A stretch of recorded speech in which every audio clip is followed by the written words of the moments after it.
Okay. First of all, I just want to like personally apologize to like all 400 people that are watching this live. That you just had to listen to the unbearable, unskippable cutscene. That was just a really bad look. Dean, I want you to remember that like when we first started this conversation, I was on your side. Okay, I was genuinely trying to help you refine your normative view on abortion. But you literally did this now. You literally just did the thing that I was talking about without even realizing it, right? So you just gave a claim with no justification at all.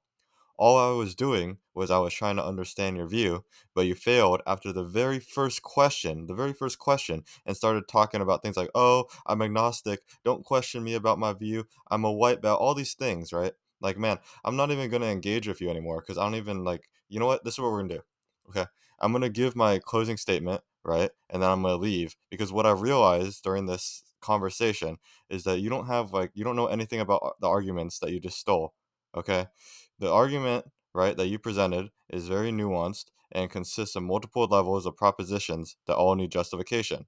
Now, I'm not saying that you have to create every argument that you use or that you need to be like some like philosophy PhD, right, to debate this. But the fact that there's not a single proposition that you could give inferential justification for shows that there's just no way I can have like a meaningful dialogue with you since you don't even understand your own position, let alone others. Okay.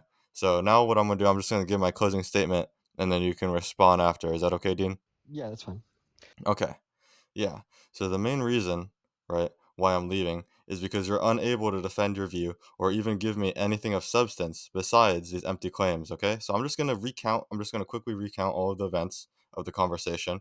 And I want everyone in the audience, I want you guys to notice how Dean's not going to dispute any of the things that I'm saying, right? Because it's just true. Okay. You guys can go back in the conversation and see. So we started the conversation off with him saying that he's pro choice because he holds the conjunct of past and future consciousnesses. Okay? I then asked him how this conjunct is a justification, and he said that it's a justification because of his values. I then asked him one question of what his value system was and why it leads to him valuing consciousness, to which he said he was agnostic. I then asked him what he thought consciousness was, and he was also agnostic. I then asked him about what it meant for him to make a claim like women ought to get abortions, and he said that he was also agnostic, and not only that, but he was agnostic about all of metaethics, but he leans towards subjectivism, which is literally just a walking contradiction.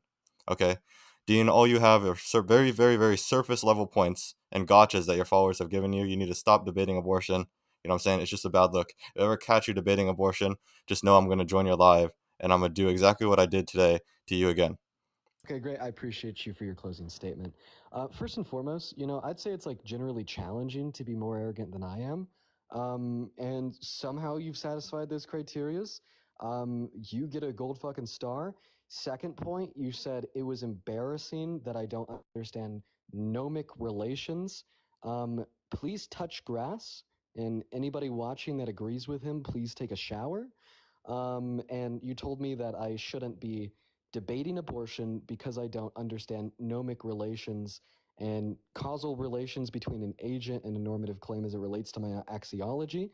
I would also recommend you say the same thing to Samantha. You should probably tell her to end her live. I'd recommend you say the same thing to Lit and probably everybody watching this live too. You know what I mean? I think that it's quite preposterous to say that should I be talking about abortions if I don't understand gnomic relations and causal relations dependent upon my value theory and normative claim and an individual. Like, I mean, at that point, basically, I think you should go and coup the government and implement a anti-free speech regime where nobody could talk about anything because like I'm going to go ahead and assume that like these theories can relate to more things than just our normative frameworks.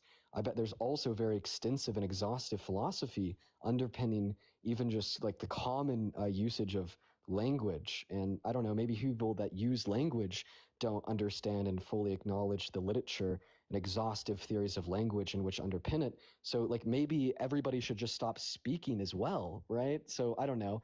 But at the end of the day, if that was your closing statement, feel free to carry on, bro.